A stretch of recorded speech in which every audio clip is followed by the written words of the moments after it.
may telco na. No, magkakaroon na ng by 2020 magkaroon na talaga ng competition ang tatlong telco sa pagandahan ng kanilang servisyo para sa ating mga kababayan. No? Well, napuna siguro ng citizens natin na halos walang competition yung dalawa yun. No?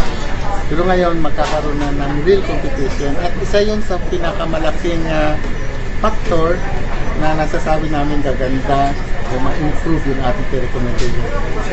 Then, second, yung infrastructure. Kasi kahit ano dami ng ating telco, pag wala naman infrastructure, ay wala rin magawa. No? So, dagdag tayo ng infrastructure ngayon.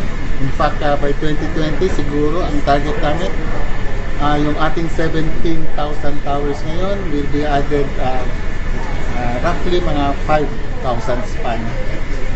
So, doon sa mga areas na first priority nitong rollout nito will be yung heavily dense area na because sa kulang ng towers, nagkakaroon ng congestion, maraming drop calls, poor quality of service.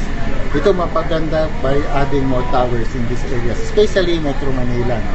And Cebu.